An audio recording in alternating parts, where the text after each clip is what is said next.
Hello, good people. Welcome back to yet another video. So today I'm here in Nyabira. Yeah, this is Nyabira. So as you all know, kuti Econet yange any promotion yange ichirana inonzi joy after joy. So I'm privileged to be standing with one of my winners. Inonzi your smart home. Guys, ndokuwanirwa nyasha kwandaita. It's not usual kuti, it's not always usual kuti unomira nemunhu awina imba iri panapa. Kashoma ndiri. My dear sister, makadi zvenyu. Tofara makadi yenyu mukomasi. Ndinosimba. Congratulations. Thank you so much. Ndikuona murubva kuti unosaina mapepa. Atova kundosaina. Ownership. Wow. Imba iyi iri muzita menyu here kana kuti? Muzita mangu chaimo. Imi? Chaimo muzita rangu. Wow. So, chekutanga vangada kuziva kuti munonzani uye mombovapa background kekuti makawina sei imba iyi? Alright. Inini zita rangu ndinonzi Loveness Zimwenje. Ndini mumwe wavakawina dzimba idzidzidzi. Okay. Mawinira ndakaita imba iyi kwanga kuine promotion ye Joy after Joy. Okay. Promotion iyi kuricharge kwako ukangoricharge airtime iri more than 5 US per week. Watopinda promotion. Imi. Just 5 US. 5 US per week. Watopinda. All right. Watowane mukana wekuwina smart home kana imba kana chini. Motikari, masola. Exactly. All right. Chimbotuudza kuti imimi pamaka, all right, toda titaure tichiona mumba machona ndidi. Exactly. House owner, home owner, vachitiradza mumba mavo kuti makaita sei nejoy after joy. Anditi. Exactly. Tisvikewo pamba penyu. Svikai tinokugamuchirai nemufaro. Wow. Tinokugamuchirai nemufaro. Guys, come. We have kuzone mumba mevamwe. Anditi. This is beautiful. Wow. Tatotanga kutodyiramo. Yezo ndatoona bhudhi vachitodyiramo. Right. So chimbotiudzai. Kuti muzosvika unzi mawina, tiudzei experience kepamakaziviswa, makaziva sei, makaziva sei kuti mawina this smart home. Alright. Inini zvakaitika ndandiri kubasa. Alright. Kuchitunguisa. Ndakafonerwa nevekuEconet. Pavakatanga kufona senyu nhamba, ndi munoziva muno muZimbabwe munokuziva masikamazi, hobo, unombotanga wafunga kuti nhamba yandisingazivi sei. Vachipa vatiko todawo kutaura nevanhu unzi Loveness Zimwenje. Pavakadaro ndakatanga kufunga kuti why? Ndikati ndimani inini handisini pane paari pabuda ndomuti ari kudiwa nani. Vabva vati tiri veEconet. Ndikati muri veEconet? Ndikati aiwa ndini. Zvikanzi aiwa makorokoto amai mawina imba. Ndikati kuwina imba kuita sei? Kuti zvadii ndawina imba yei? Ndakutofunga kuti chii? Masikamasi zvatota zvadzoka manje. Ndikati aiwa zvikanzi aiwa mawina imba nepromotion inonzi ijoy after joy. Manga muchiricharge airtime ye$5 or more per week. Wow. Saka mazviwinira imba yenyu makorokoto makuru. Ndichifana kutoti unongoti ndikati aiwa bo thank you. Ndifana toposeka kuti ndingoti amen.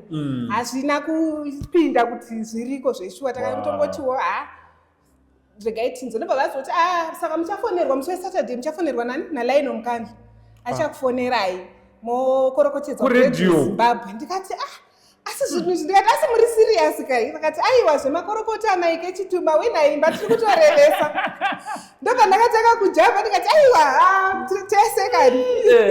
Saka Saturday yakasvika vakabva aisati yasvika Saturday fix vakandifonera futi vakati Saturday muchafonerwi naLion Mukandi. Maakufonerwa neanonzi Boom Baby wekuStar FM. Wow. Ndiye achatanga kufonerai. Then Saturday yakasvika ndakaenda paRadio kuita on kumirira kuti ndichafonerwa ndione kuti ndezveshuwa here.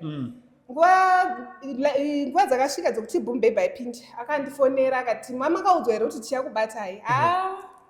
Hamuzivi hamusipo.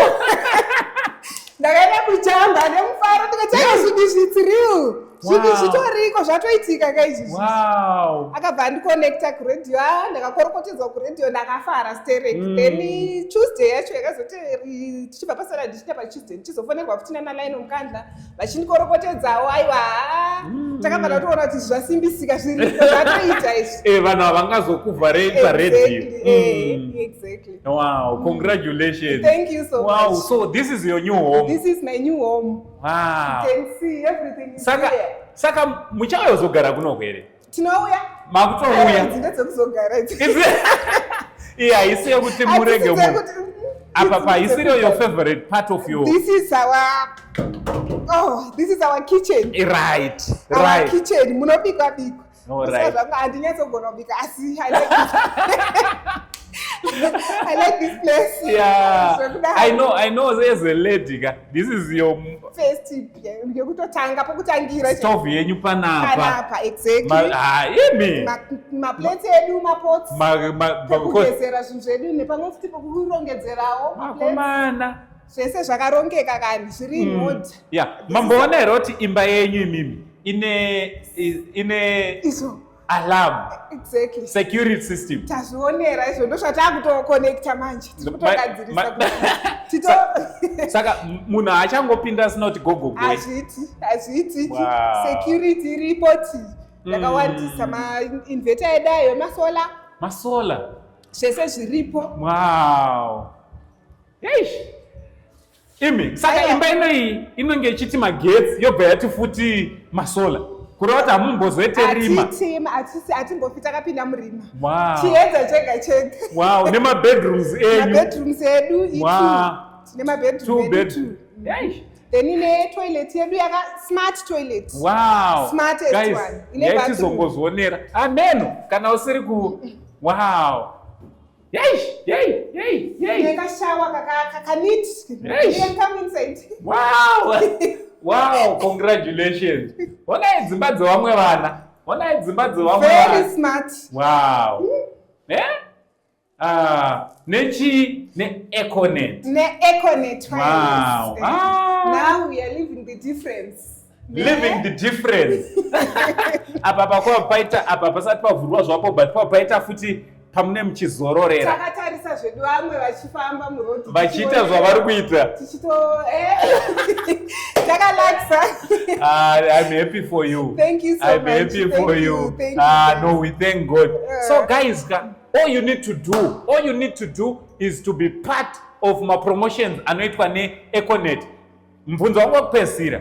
Mune munhu wamoziwana naye here wekuEconet zvekuti munganzi mimi makajoinidzirwa kuti mukwana? Handina kana one, ndakatovaziva tiri kuhwina imba.